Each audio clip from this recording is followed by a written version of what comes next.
Hey everybody, good morning. Nice. All right, so it looks like the audience is filling up. The early bird gets the alpha. That's what we say here. Good evening and good morning, everyone. Welcome to the Crypto Unicorns Weekly AMA with Aaron Barschmidt, Crypto Unicorn CEO and co-founder.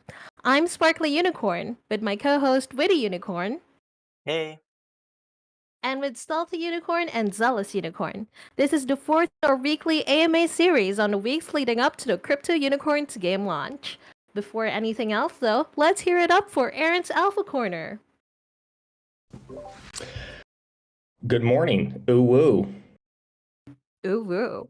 We have a lot to talk about today, Unicorn fam. I'm gonna rant for a bit and then I'm gonna do a little rapid fire round of answering questions that have already been asked. And then the good news is I don't have a hard stop at the end of the hour, so we can let this one run a bit longer to make sure we get all the questions covered across Shadowhorns, Governance Alpha, launch, all that fun stuff.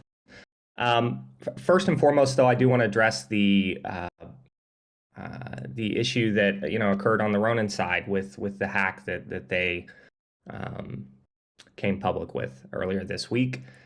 I want to first kind of walk through the sidechain kind of mechanics and how it happened, and then we're going to talk about Polygon, the differences there, where the vulnerability is, levels of risk, all that fun stuff, our short-term and kind of long-term plans. And then again, happy to answer more questions as we kind of dive in.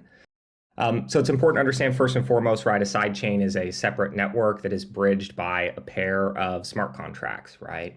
Tokens do not move across networks. They get locked on one side and a wrapped version is minted on the other side.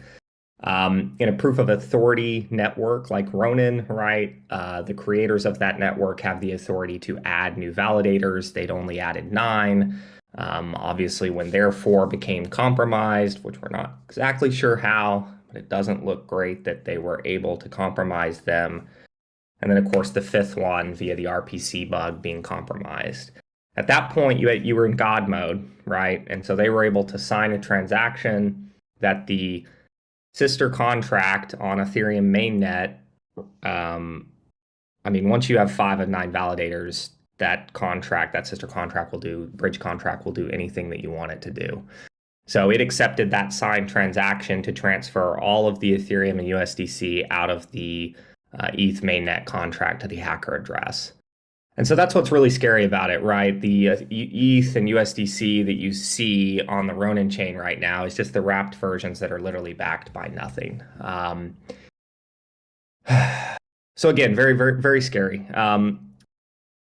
Polygon is also a sidechain to Ethereum.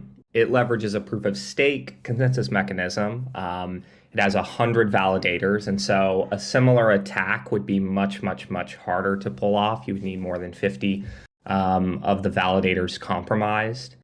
I definitely believe that consensus mechanism has a much, much, much higher security guarantee than a proof of authority network. But it's really important to understand that there is a vulnerability in Polygon, or not a vulnerability, I should call it a weakness, right? Their weak point is a 5 of 8 multi-sig that governs their smart contracts. And you can go back, they actually received some heat from this in early 2021. This is about the time that I first bridged and started using Polygon to do some of my trading activity. I just want people to understand, like, the security trade-off here exists throughout the space, right? Almost every smart contract and protocol that you interact with, even other L2s like Arbitrum and Optimism, leverage 5 of 8 multisigs for contract upgrades. The trade-off there is, hey, if your contract is truly immutable and you can't upgrade it and an exploit is found, you're just fucked. So again, this security trade-off exist kind of throughout the space. The Polygon team, I think, has taken a reasonable approach in that from the beginning, they onboarded some of the top projects and protocols in the space, including the Curve Finance team, right? So Curve Finance actually holds one of these multi-sig upgrades. We don't know who on the team because that would be a security problem, right? But the fact that the Polygon team was proactive about it and went out to projects that are incredibly reputable. I mean, Curve is the largest stablecoin DEX on the planet, over 20 billion in value. Hey, if you're going to trust somebody with one of your really important God mode keys, I would trust the Curve team. And then you have like groups like Horizon Labs who have a lot of experience building out wallet infrastructure, which we plan to integrate over time, the Sequence wallet. Again, I think the Polygon team has taken best practices on that front.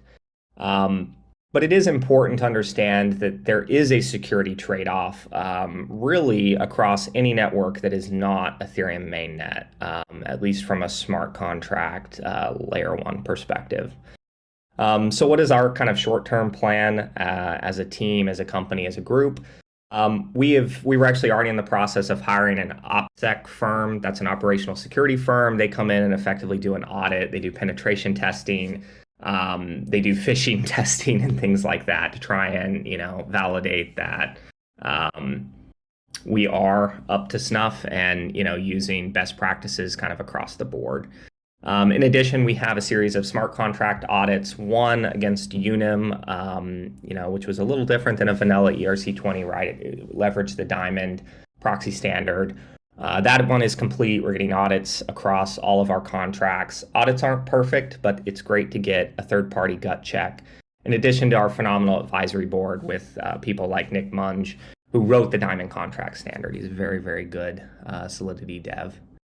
The third kind of thing in the short-term plan is our Gnosis safe, which currently is exclusively on Polygon.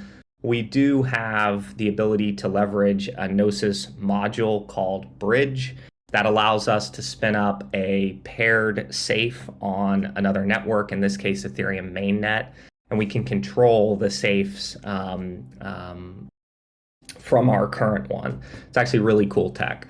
And what we will do is probably put a chunk of the, I shouldn't say probably, we will put a chunk of the treasury funds down there. As we do this, we'll notify the community and update the white paper so all of the contract addresses are available and public. This is not a knock against Polygon. I think anyone who's been here knows I'm a big Polygon bull. I think they chose the right path in the space just generally. But you've probably heard you shouldn't keep all your eggs in one basket, and we're not going to do that. The space is just too new. The risk is too high. The long-term plan, and I mentioned this before as well, is a migration to an EVM-compatible ZK rollup. I think that's likely in the Polygon ecosystem because they've put hundreds of millions of dollars in the last 12 months towards various projects in the space. Polygon Zero, I think, is the most likely candidate. This will give us the security of ETH mainnet with cheap fees as well as high transaction throughput. The reality is this is new tech. It is still a bit away, I think roughly 12 to 18 months. And until then, I still believe that the Polygon ecosystem is the optimal place for us. I think it's important for everyone, playing games, trading in the space, et cetera, to understand these security trade-offs. Definitely do your own research. I've posted a couple of videos in. I'm happy to try and teach with the limited knowledge that I have. And I can definitely point people at some phenomenal articles that were written by people way smarter than me, like Vitalik and the research team at Paradigm and things that have really helped educate me in the space. So there's my comments on the Ronin hack. Topic 2, governance update. So today we are launching the first iteration of our governance system. We are targeting April 7th for the start of the official vote on Snapshot.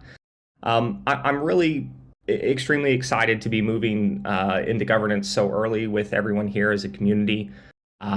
It's part of our internal discussions and kind of building out this initial structure and effectively what is a proposal for governance. Is this idea that Laguna Games, like what is our product today, right? Because it's way more than just this game we call Crypto Unicorns. I actually believe that ultimately the DAO is our product. It is our responsibility to incept, grow, manage, and maintain this DAO. And over time, make sure it is in a position where we are not the point of failure for unicorns, ever. And the end state, the dream, is that unicorns live forever. And you do that via DAO. And so I'm very excited to get that blog post out. It will also include the launch of our forum site. You can sign up today with email or your Discord login. And make your way to the draft proposal section to see the first round of ecosystem grants, which we're proposing to the community. And so in this blog post, I kind of outline the process. It is a bit of a read. I appreciate everyone who does go through and read it. I'll be in chat later today answering questions. And the great thing is, if you don't like part of the structure, let's get a proposal going in the ideas section or in the draft section and begin shepherding it through the process. So anyway, happy to answer more questions if there are any on governance today. But I do think after everyone gets a read of the blog post, you'll be in a better position to kind of understand at least what we're proposing there on the onset. And again, governance is core critical to what differentiates us from a Web 2 project, and I believe is the kind of the future of what we're building here. If you think about it, governance is the ultimate game. Launch update. We're currently looking to be feature complete a few days prior to April 11th, and the reality is that this is not enough time to fully test the system to a level of confidence. The team, after a meeting last night, has asked for an additional 2 weeks, and I'm going to give them 3. The reality here is we just get one shot at a first impression, and timelines are just too tight, especially when we're trying to squeeze in audits across the smart contracts. The new launch date now is May 2nd. All stakeholders at LG believe this is an achievable date based on where we are today. I really do appreciate the community's patience and support here. Ultimately, a delay of 5 weeks from our original launch target. We obviously have delayed 2 weeks already. It's pretty reasonable in the game industry at large. And generally, the fact that we're shipping a game that we started building in August is pretty crazy. So I do appreciate the patience and continued support on that front. Here's what comes next, though. I'm going to be starting a weekly demo video. I think one thing I realized, and I was making this comment in the Ask the Devs channel, is we have a pretty high bar for what we like to show. And because everything in a game kind of comes together in different sequences, you'll have like old UI on new pretty assets. And I look at that and want to blow chunks because I'm just a bit of a perfectionist. And I think the team would say a pretty big pain in the ass sometimes. But what I've realized is I don't want the impression to be that we're not making a fuck ton of progress. So you can expect weekly demo videos narrated by yours truly, so that everybody can kind of see where we're at. And I think you're going to be pretty pumped as of tomorrow, especially to see LED 2. It's just incredible, like putting your land tiles and stuff together. The ice cream trees melting on the Candyland. It's going to be cool to see. So you can expect those weekly along with dev notes. That's something that we've kind of obviously been leveraging internally, but I think we just need to start sharing publicly so that everybody can see, hey, we're making traction. We are very close. We're in the put all the shit together and bug fix mode. April 11th, there's going to be a limited time reopening of the Dark Forest. Beyond Unim, there's going to be a little bit of a surprise for participants in the Dark Forest. It does not involve Shadowhorn eggs, as there will only be 3,000 of those. But there will be a little bit of a surprise for participants in the Dark Forest this time. And landholders, fear not, we've heard your cries. We will be running a daily raffle for prizes across the landowners. Okay. Before we get in it, the design team was kind enough to give me a rapid fire round answering some questions that were already asked. I'm going to run through these real fast, and then I'll open up the floor to anyone and everyone. All right, first one, when will the Unim leaderboard rewards drop date happen? So this final snapshot will be taken the Friday before game launch, and we'll be distributing Unim on that day so that people can utilize Unim on day one. Does Shadowhorns, will they increase in population in the future? There will only ever be 3,000 Shadowhorns. Shadowhorns get ascended by taking soul crystals So there will be a mechanism by which a poor unicorn gets burned. You capture its soul into a crystal, and those crystals are what you use to ascend Shadowhorn. So there's a little bit of alpha there for everyone. That said, non-Shadowhorn owners will be able to participate in Act 3 game loops using minions. Minions will be their own NFTs and obtainable through both rewards in-game as well as OpenSea, for anyone that has a Shadowhorn. Shadowhorns, of course, produce minions. Is the Unim leaderboard rewards an add-up of the snapshots taken or total at the end? Yeah, it's a total at the end. So that final snapshot is what matters on the Unim leaderboard. Let's see. For the final Shadowhorn evolution ascension, is it a Shadowhorn or a unicorn that is sacrificed?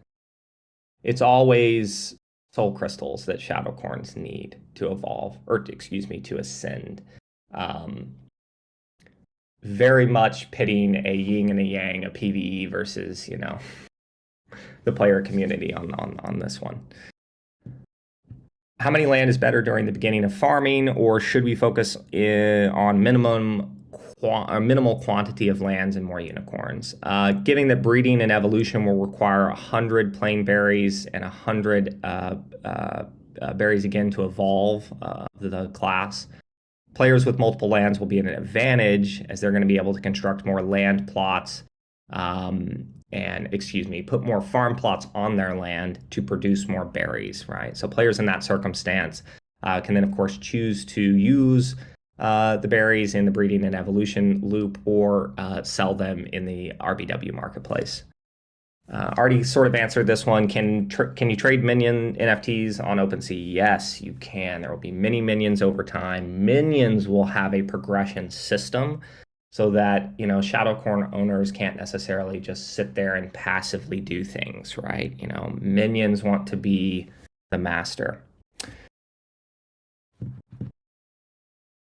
How far does Shadowhorn Ascension go? Can a common level up to stats of rare and mythic if it eats enough unicorns? Shadowhorn rarity is set by tier. Ascending a Shadowhorn will increase the ascension level of the Shadowhorn. I don't think this was fully answered. I believe there are 7 ascension tiers. Design is probably in here and can poke me on Slack if I'm wrong about that. Almost done with the rapid round here, peeps. Looking at the details of the Founders Reward Program, it seems too good to be true. One mythic loot box per month in addition to everything else too generous? The reality is the Founders Reward Program is meant to help the founders. You're foundationally important to the entire system we're trying to build here. It's incredibly important that we get enough resources into your hands to literally breed enough generations of unicorns and mint enough land keystones to literally onboard the next generation of players into the game.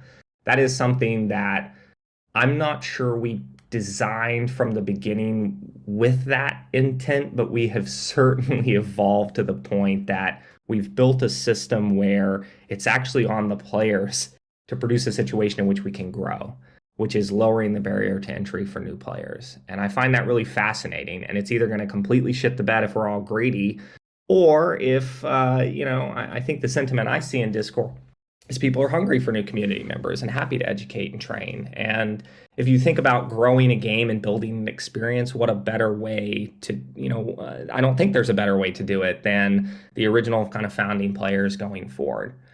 Again, loot boxes are loot boxes. They have a very wide reward band in that sometimes you get really lucky and sometimes you don't. So a lot of people I've seen reacting to, oh, you're getting too many loot boxes out there. I mean, think of how many loot boxes you open in games today. You need a lot of loot boxes. Sometimes you get really, really lucky and you remember that loot box. Other times you're like, oh, okay, I got some resources. I'm gonna go plant these seeds.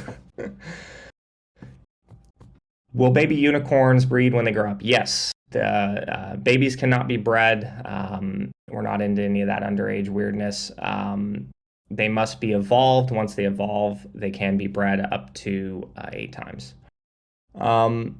Please elaborate further on the energy system, this last question, and the duration cooldown of energy required for each activity. So right now, unicorns have 3 energy. Every single action in CU will require unicorn energy to complete. And it is automatically restored after a certain amount of time. We're still playing with that band as we play test. It's between 12 and 24 hours right now. And then you can utilize berries to replenish energy. It is important to note, though, if you're trying to replenish energy very quickly and in sequence, I believe the berry cost goes up each time as a balancing mechanic. All right, that is my rants. I appreciate it very much, everyone, sticking around to listen. I'm now ready for some questions. Let's go. All right, perfect. That was a lot of alpha, and I'm sure the community is just digesting it right now. Chat is going wild. Everybody's laughing about the whole baby unicorns cannot be bred or any of that underage weirdness. All right, so what do you guys think about that alpha? You will find some of Aaron's recommended videos in the Ask the Devs channel, by the way, with the most recent one being about zero knowledge proof. As Aaron said, there's no hard cap on today's AMA, so we can answer more questions than usual. Let me just run by the AMA mechanics real quick, and then we can start. If you would like to ask your question in voice, please press the Request to Speak button. The button looks like a raised hand. You can press it as early as right now. You can queue up even when somebody's talking. Once we accept your request, you'll see a green bar at the top of your Discord. Click Accept to begin speaking. We'll pick people one by one so everybody has a chance to ask something. Once you're unmuted, feel free to ask your question. We also have questions for people who couldn't make it, as well as shy unicorns. It's on the AMA questions channel. You can add one right now too. We'll look as the AMA goes on. We will get to those, but we'll prioritize spoken questions over written ones. Inevitably, we might not have enough time to cover all of the AMA questions, so if you'd like to bring a written question to the front of the line, just press Request to Speak and ask away. So for our first speaker, nobody's queued up yet and the crowd's still warming up. Let's have a written question for now. We've got one from Illis. You said before that the amount of Unim circulating in the ecosystem is not sufficient post-game launch. Given that the Shadowhorns roadmap revealed that hatching SC eggs require Unim, do you think Unim supply would be sufficient by the time it is possible to hatch these eggs? Or should we start hoarding as much Unim as we can? Thanks. Yeah, so I mean, it's part of the reason that we are filling up the dark forest again. I mean, we've been modeling the economy now for weeks and weeks and weeks and kind of looking at it from every angle. Generally, Unim is going to be pretty tight, and that's it's very much by design. Keeping an extremely tight control on the delta between the amount that is being minted and burned every day is very, very, very important. And so based on kind of what people will have when they go into the game, and again, the game is not about just, showing up every day and tapping a couple of buttons and getting some Unim, right? The Dark Forest was easy mode. And so the amount of Unim that's being supplied per day is going to go down pretty drastically. And just given all of the sinks, especially as you start to get your buildings up to say like level 5, where you're going to need materials that require Unim in the crafting process, like there's just a lot of sinks. And so I don't want people in a position where they don't have enough Unim. But as additional battle loops and other fun things come online, there will be more sources, and we absolutely need more sinks over time, and that's a part of it. It's not trying to like gouge players or anything like that. It's why we're not charging you ETH or something to unlock these things. It's why we didn't charge you ETH in the first place to get them. We gave you a resource for free, actually. And I shouldn't say for free, for a little bit of time every day, staking and unstaking, you got a resource. And so again, sinks and sources, you will see announcements in the future that have more sinks. And when you see that, know that there's probably more sources in the game. And that's just, again, how we balance long term.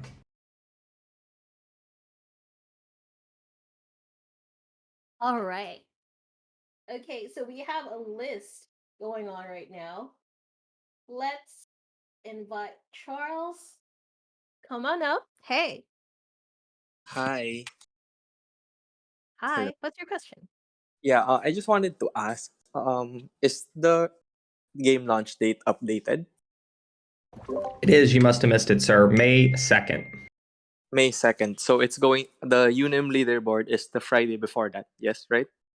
Yes, correct. I think what we Okay. will probably do is at midnight UTC on Thursday, that's the final snapshot.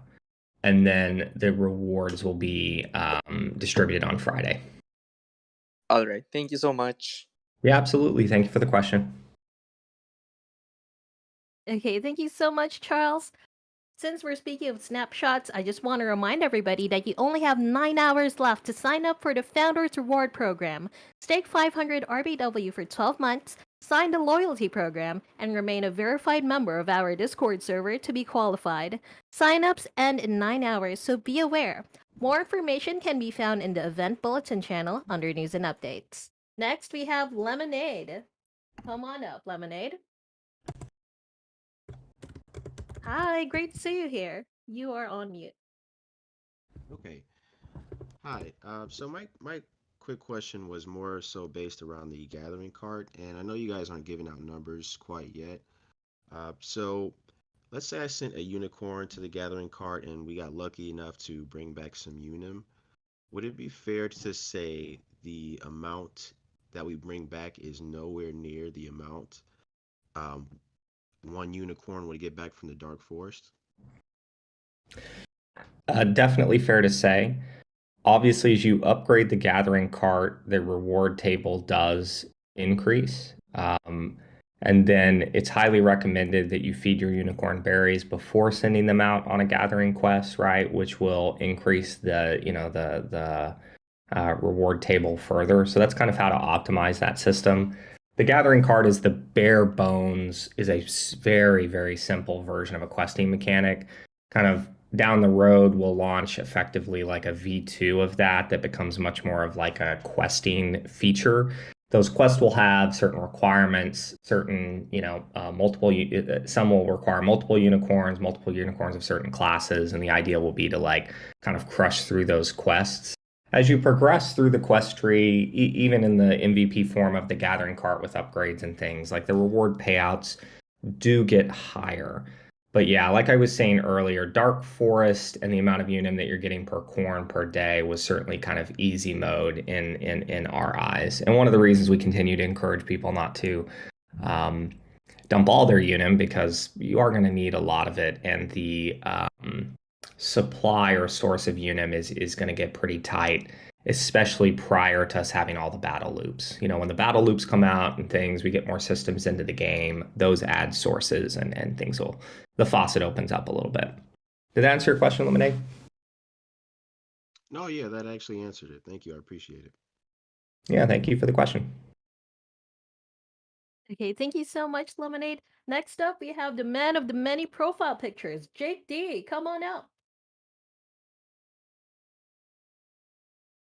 Nice, there we go. Hi, Jake. You are on mute, by the way. Hey everyone, sorry about that.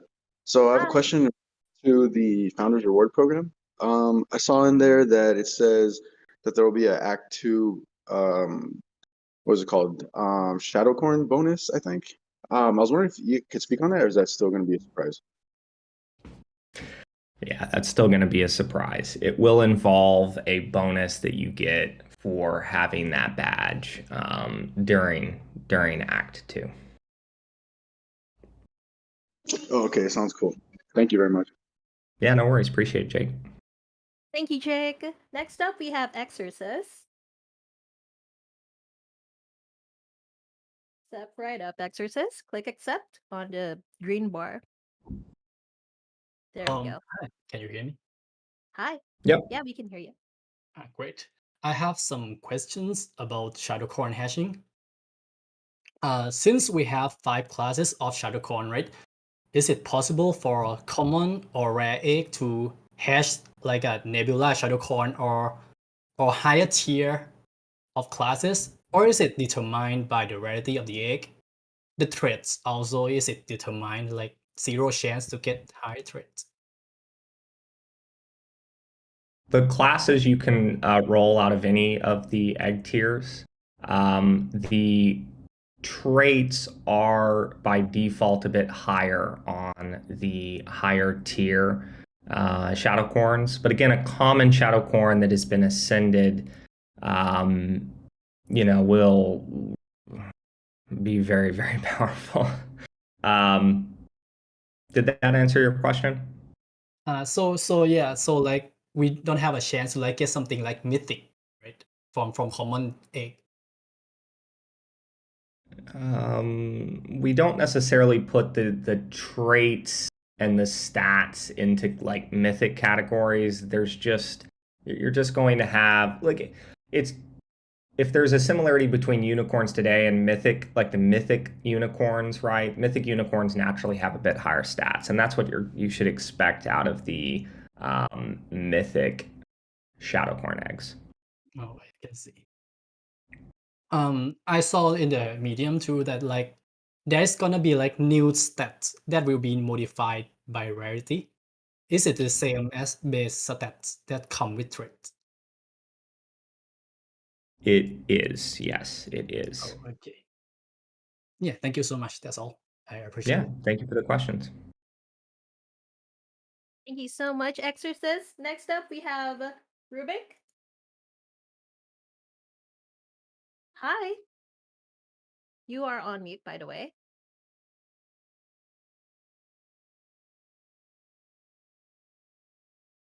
Oh, somehow we can't hear you.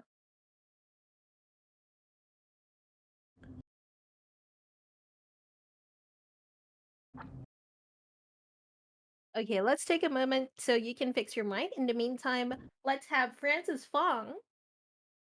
Come on up, Francis. Hello. Hi. I just wondering, for the total land supply, there's like 900,000 like common land spot, and like when they will come out for the rest of the land pots. Yeah, absolutely. So we're going to launch you'll be able to craft a keystone in the game. Those keystones will be NFTs. You can choose to trade those NFTs on OpenSea, or you can go to the land vending machine, which will be a new site in or a new page in our website. And there you can take the keystone, and there's a keystone for each class of land, all the way up to mythic. Obviously, a mythic keystone is much, much, much, much, much harder to craft than a common keystone.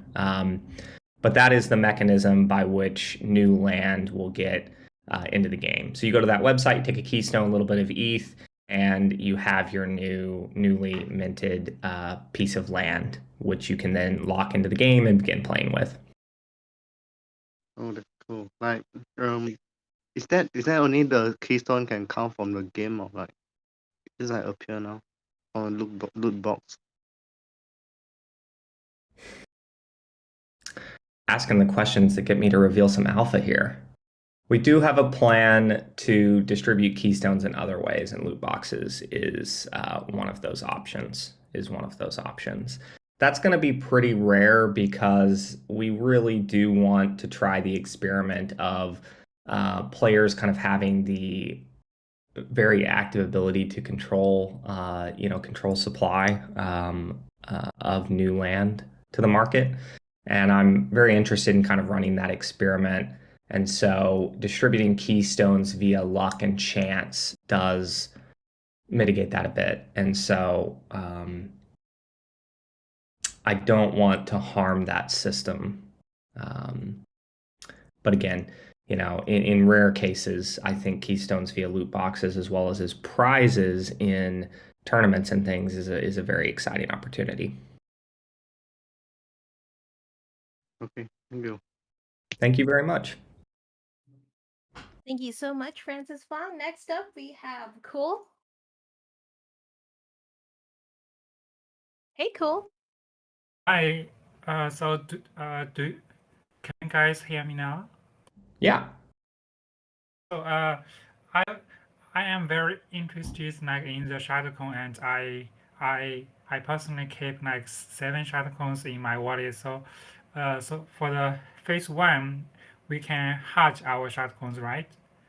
Correct. And then like in the phase two, we can stake our Shadowcons. So do we have timeline like when we can stake, and like we can get like Unim like unicorns, or we can get like some other kind of coins? Yeah. Hatch is Q2, and the first, the staking version, the Dark Forest staking version that is just the Shadow Corns is Q3.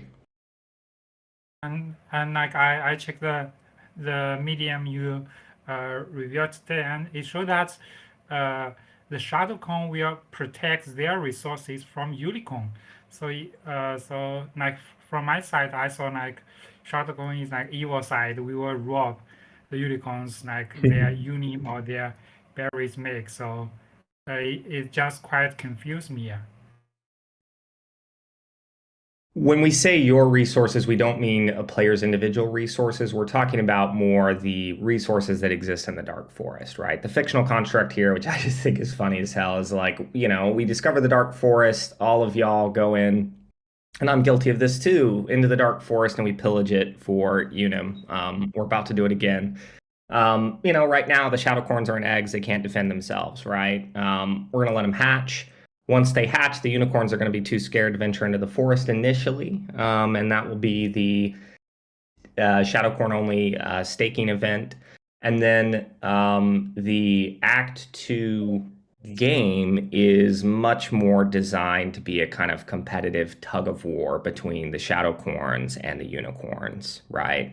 And via shared group strategy, there will be ways for the Shadowcorn owners to potentially get more resources out of that game than the unicorn owners, and vice versa.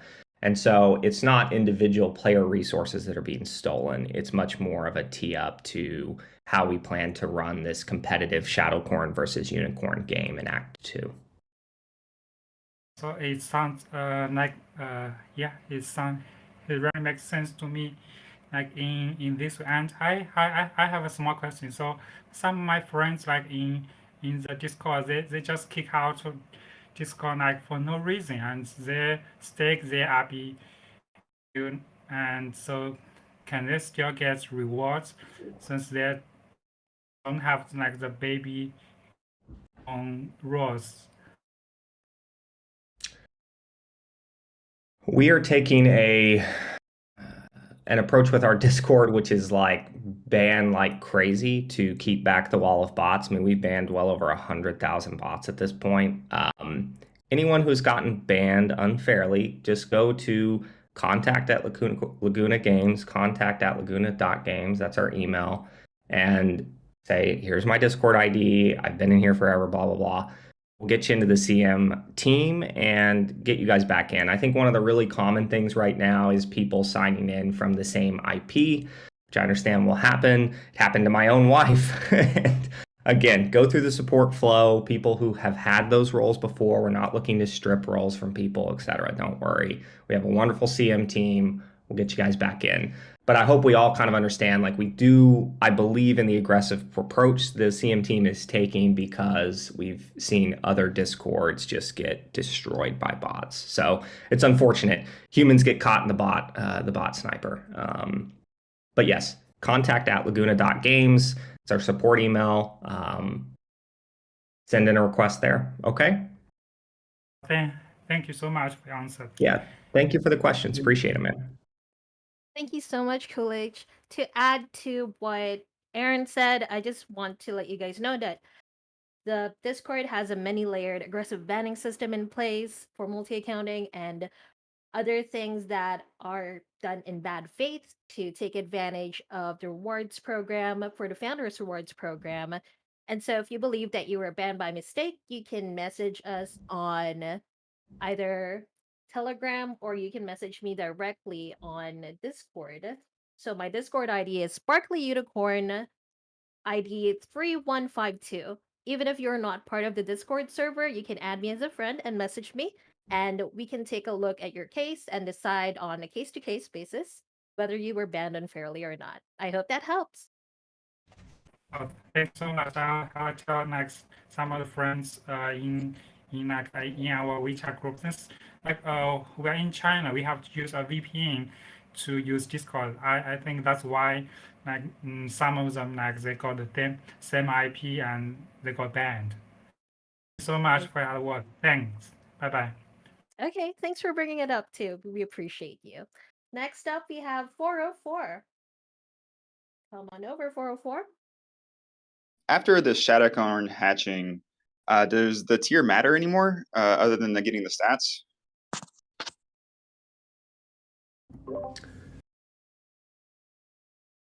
I mean, there will only ever be the 50, mythic tier Shadowhorns, right? And so starting with higher level stats means you're probably going to be able to keep that through the majority of the ascensions, right? So, I mean, the rarity and the value there in kind of having those higher base level stats is there and persistent throughout the system. All right, thank you. Yeah, I appreciate the question. Thank you so much, 404.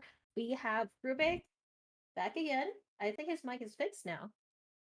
Hey. Hello, can you hear me? Yes, we can hear We you. can. I had to update Discord. Sorry. Hey Aaron, hey everyone. My question is about Shadowcorns. First question is about Shadowcorns. Notice this. I'm sorry if you've covered this already. I just wasn't real clear to me. Can an actual unicorn get burnt by a Shadowcorn, so it just disappears and it's gone in the future? Is that what it means? The system is going to be opt-in, and so there will be a mechanism by which you can choose to burn a unicorn to produce a soul crystal, and those soul crystals are what the Shadowcorns need for their ascension. And so it is very much an opt-in system in which, no one's unicorns are getting snapped up on the farm overnight. I will say in the future, we plan to design certain live events where you would opt into a much more risky experience, which would have a lot higher potential rewards. Like imagine an idea or an event in which there's a rift between the Shadowcorn world and the Unicorn world that is opened, and you can opt into this event. You don't have to bring all your land. Maybe you can only bring one of your land tiles into this event. You bring it in. And because you're close to the Shadowcorn world, you're getting all these resources and it feels great, but there would potentially be risk of, a unicorn getting stolen. That would be an opt-in high stakes event. I love those kind of events. I don't think everybody is going to necessarily go for those kind of events. In the typical day-to-day, it will always be opt-in when you burn a unicorn to produce a soul crystal, which Shadowcorns need for ascension. Ah, cool. I was hoping that these Shadowcorns just didn't turn up on your land and burn your quadruple mythic 50th corn. And also something that heaps of people are really excited about, which hasn't been talked about much at all, is the collaboration with that company. Sorry, about the AI on the unicorns. How long until that technology gets implemented? Is that going to be pretty soon, or is that a long way down the track? The individual personality unicorns and things like that.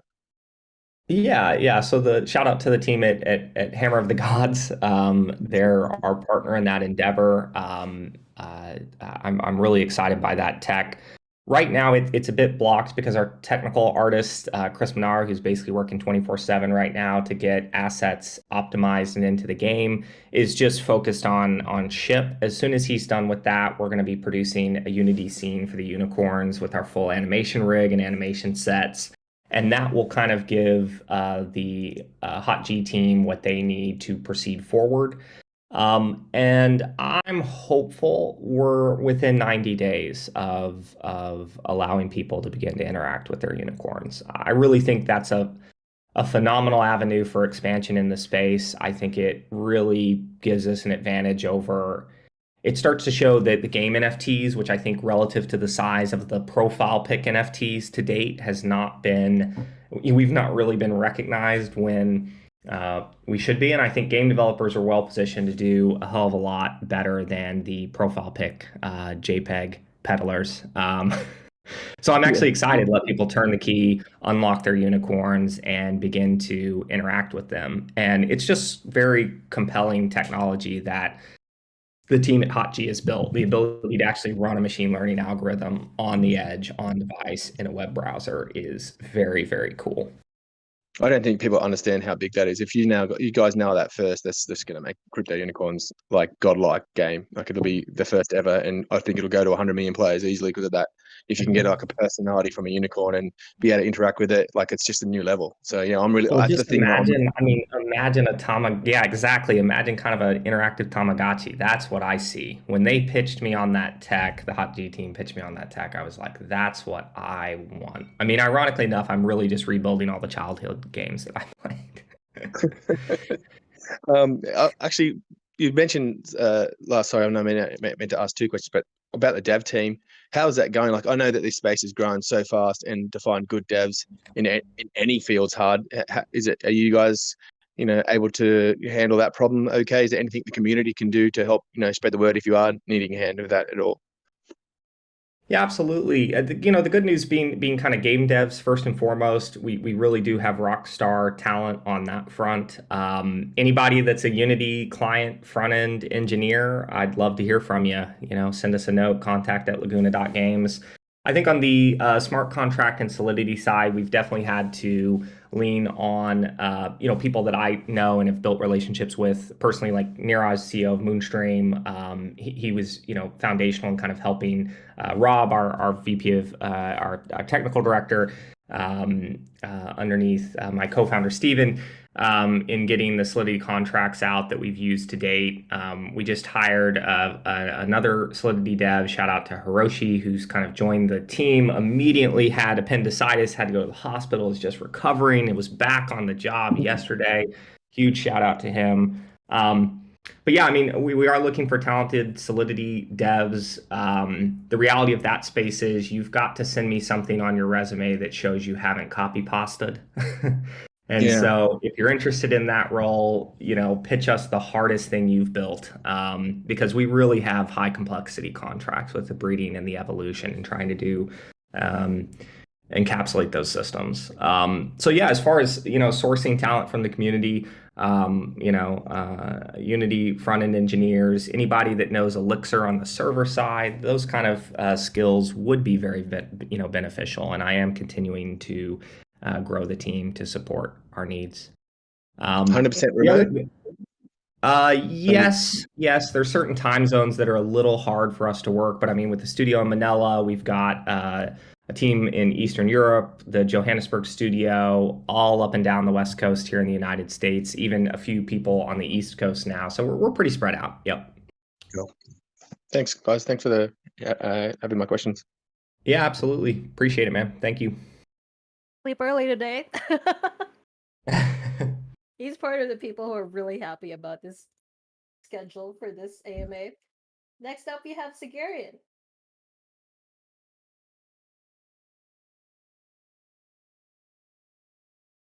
Hi. Oh, I guess he's gonna fix his mic. All right, let's have Insanity. Hi. We can't hear you right now.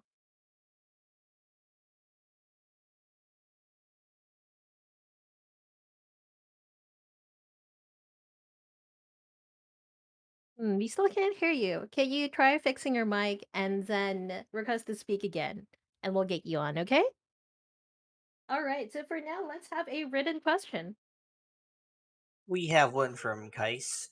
How will the RBW airdrop recovered from the treasury be used?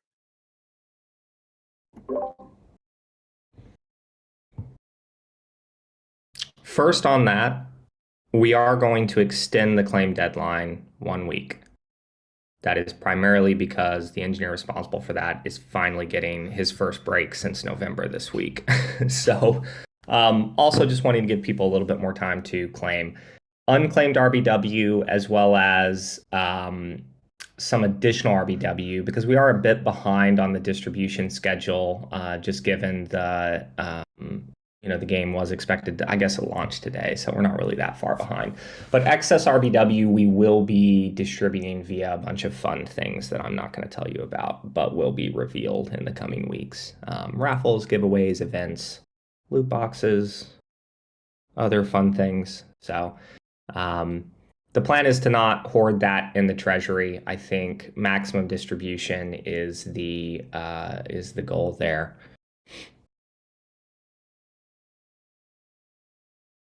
All right, let's have Infinity. He's back. Hey. Can you hear me? Yeah, we can hear you now. Great. So I have a couple of questions about Shadowhorns. So first off is, what kind of resources will they be able to farm? And then the second question is, will we be able to delegate Shadowhorns in like NFT delegation or lending, like scholarships and stuff? Yeah, Shadowhorns are an interesting system, right? It's kind of designed to be a little bit more passive. You have to do things like there will be resource inputs to a Shadowhorn to produce a minion, for example. It's not just like you sit on them and they produce minions, right? And so players that go the Shadowhorn route are going to kind of have their work cut out for them to produce minions and things of that nature, right? The way a Shadowhorn gets resources is via the raid system. The raid system will be in Act 3 when the Shadowhorns, basically Act 2 is us finishing, like we fully discover the Dark Forest, and at that point, the Shadowhorns are pissed and tired of getting pillaged, and they come into our world and begin raiding. And so that will be the functionality by which you get Shadowhorns, or Shadowhorns, excuse me, get resources. Delegation will be possible because it's an NFT, and so our NFT delegation system will work. So yeah, I guess, did that answer your question? Yeah, thank you. Sorry, I just have one more question because I'm kind of curious. So when you launched like being able to mint eggs, unicorn eggs, did you had Shadowhorns in mind by then? Or was it like something in the middle that you thought of? The idea came up in December, and partly came up in a joke around deploying Solidity contracts, test contracts, and and then the realization that we didn't have a bad guy at the time, right? We'd kind of put together the unicorn side of the IP, and we're very, very happy with where that had kind of landed. Obviously, successful egg sell, the first land sell, all that kind of fun stuff. And yeah, it very much came out of the idea of like, where's our Bowser? And Shadowhorns are our Bowser. That's great. That's great. Thank you so much. Yeah, thank you. It's a great question. Thank you. Woo.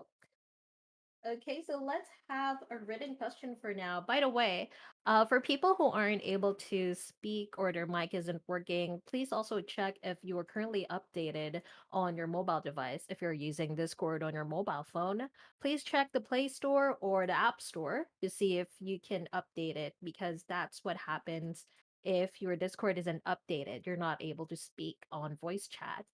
Okay, let's have a written question for now. We've got a question from Gug. Will we be able to fetch the remaining time for farming, breeding, gathering, etc. from a smart contract or API, or will this be fenced off? Think about creating a helper app to send notifications when time's up and you need to do something.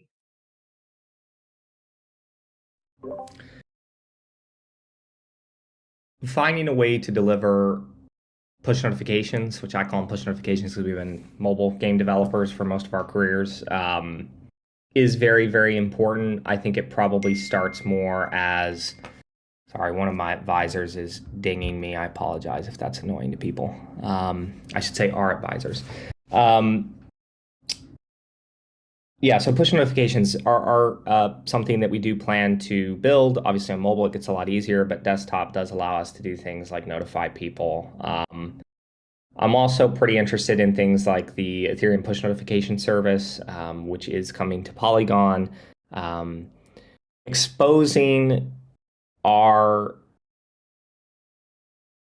game logic via an ABI or something is probably the longest term thing that we would do, and we'll be rather cautious about exposing that kind of data early on. But I am very interested in making sure people do get notifications. Hey, farm ready to claim, all that kind of fun stuff. That's a huge quality of life improvement, something I definitely want to see implemented. Okay, next up we have Smack 2. Come on up, Smack 2. Hello, Hey. do you hear me? Yeah, we can hear you. I just want to know if there will be a 3D animation of breeding. You're going to see some hearts animating above the nursery and the nursery kind of bouncing around, and we leave everything else up to your imagination. Okay, that's all. Thanks. All right. Interesting question, I guess. Let's have another written question. Okay, we have one from Aeolus. This one's with regards to Shadowcorn. If it's a stake war, how can the Shadowcorns compete if they're undernumbered by 3 times? How will you manage this, please? Power deltas. Shadowcorns are very, very powerful, even prior to their first ascension. What I see Shadowcorns as, like, kind of long term, is like they, especially as you ascend them, they become titans within our world. When asked about Katrina, our new product director, who I very much hope starts to join these AMAs here soon. She did a wonderful NFT panel at GDC last week. We were kind of talking about it, and she was like, "Well, what is a Shadowcorn?" And the first thing that popped out of my mouth was Balrog. If you're a Lord of the Rings fan, you know what that is, right? Now, it's not going to be that hardcore looking because it's a unicorn game, but again, these things are very powerful, very, very powerful. So that's how they compete. Again, it's kind of on a power delta. The unicorns will be able to compete on spreading themselves out and strategy around how they go about uncovering the forest. The Shadowcorn owners, though, can also spread out and compete against the unicorns based on the power delta. So that's one of the balancing mechanisms that I think will make for a reasonable playing field. I hope that answers that question. All right. So before other questions, I'd just like to remind everybody that the Capture the Land event is on its second week with improved rules and more prizes. Are you on Team Unicorn or Team Shadowcorn? Defend or attack to bring your team glory and prizes. Check the event bulletin channel under news and updates for helpful links to the event. To set your expectations, please note that all loot boxes and golden ticket rewards are scheduled to be distributed after the game launch. If you weren't able to pick a role this week, no worries. You can try again next week. We have Gabe. Hey, Gabe, come on over. Morning, everybody. I just have a quick question. When can we expect to see the first game preview? I should be doing a recording tomorrow that'll just be a live demo on my WebGL build. So that'll kind of be the start. And then, as I was kind of discussing at the beginning, the idea is every Friday I'll do another quick short video, show off some fun stuff, the improvements, what we're still working on, and that'll come along with kind of a set of dev notes from Jason, who's our lead producer on the project. That sounds great. Thank you. Have a good day, everybody. Yeah, thank you, Gabe. Gabe. Okay, do you guys have alerts on for every tweet on the Crypto Unicorns account? Show off all of that knowledge in the bigger picture event. Every day we provide a zoomed in photo of something CU related, and you have 1 hour to guess. The first few who guess correctly will receive a prize, as well as random lucky winners who are also able to answer correctly. take note that this event happens at random times throughout each day, so stay on your toes. Next up, we have DeFi Angler.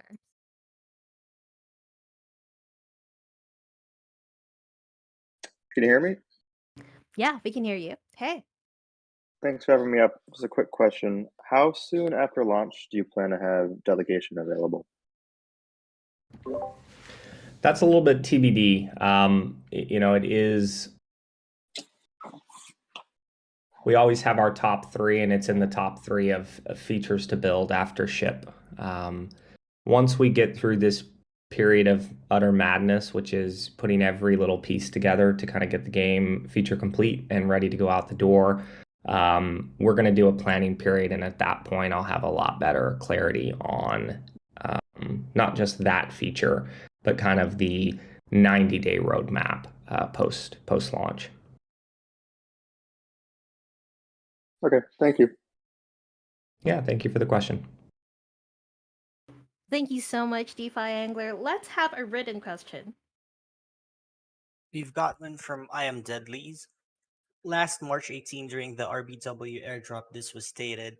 For badges, 100 individuals with exceptional contributions to the community were chosen to receive a badge.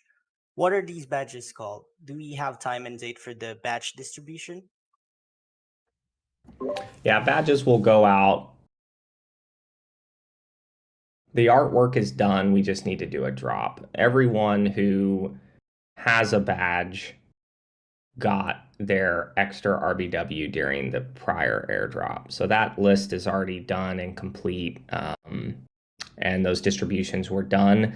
And yeah, it was a little unfortunate. We just didn't have the art, the art done as well. One of the top 3 features is a better airdrop feature. Right now, airdrops are still a little bit of a pain, especially with all the complexity that we have across tiers and different types and different IOUs and all that kind of mess. And so we have a host of improvements that need to be built to that airdrop tool, the airdrop tool that we utilize.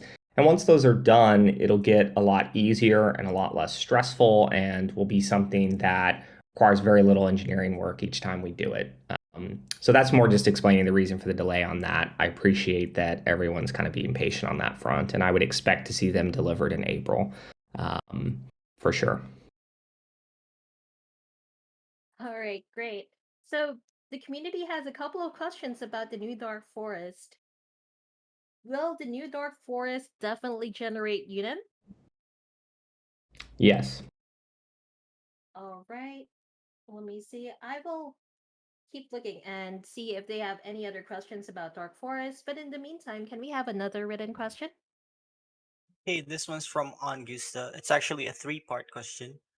As Crypto Unicorns is going for a long-term organic growth, other than the game, do you guys plan to release anime or cartoon series in the future? I would absolutely love that. That's how we all know we made it. The dream of mine is to go to somebody like a Netflix and basically say, listen, here's the way you license the Crypto Unicorns brand from the DAO, and go buy 100 unicorns on OpenSea, and you have the likeness to those corns. So put them in a TV series, right? That would be truly phenomenal, and something that I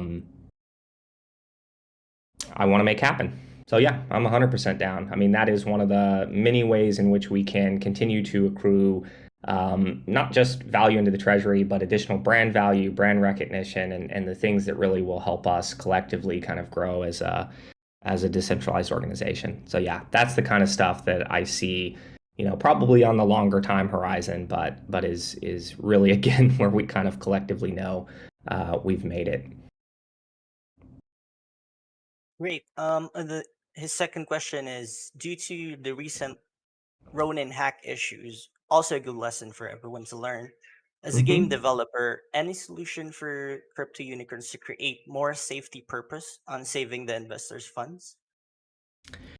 For sure. The 2 primary vulnerabilities for us are obviously the multi-sig Gnosis safe, where all of the treasury funds are currently held, and then our game backend. Our game backend is secured by best practices that we've learned kind of across the board, from being in the game industry for a long time. In addition to that, I mentioned earlier, we are hiring an OPSEC firm, operational security firm, that will be performing an audit against our systems and literally trying to break our shit, which is better than someone we don't know trying to do that. So I would say between those two things, the kind of back end is going to at least be in a place where we've observed best practices just generally in the software industry around securing infrastructure. As far as the Gnosis safe goes, obviously all the keys are held in hardware wallets offline. They've never been put online. We take that incredibly seriously. I have a no tolerance policy on key holders if any issues ever arise. And so from that perspective, we've again kind of taken best practices in the space. We're currently a 3 of 5, moving to a 5 of 8. That's happening imminently. And the one other thing I mentioned at the beginning as an extra security measure is we do have to acknowledge there is a security trade-off on the Polygon proof of stake network versus Ethereum mainnet, just like there would be with any sidechain or even to a certain extent L2s today, based on the fact that many of them are also secured by 5 of 8 multisigs. And anyway, long story short, we're going to spin up a Gnosis safe on Ethereum mainnet using their bridge module. It allows us to control it from the Polygon safe. We'll again post all these addresses so it's transparent to the community, and we'll likely port a chunk of our USDC and ETH down to Ethereum mainnet to hold there. Again, this is not a knock on Polygon. I'm obviously still a huge believer. Okay. Well, last from his thread is, as unicorns are usually a mystery creatures for kids or children, do you guys plan to release the game for free to play for the underage children to join up the game? Shout outs to the Uwu fam. A free-to-play version is definitely something that we're very interested in doing over time. I'm looking at kind of free-to-play companion experiences as kind of a starting point that may ramp people into our IP that are just not familiar with it. I'm going to be very interested to see how the launch of Origin goes. I guess that's April 7th. It's a little odd that they're so close to our timelines.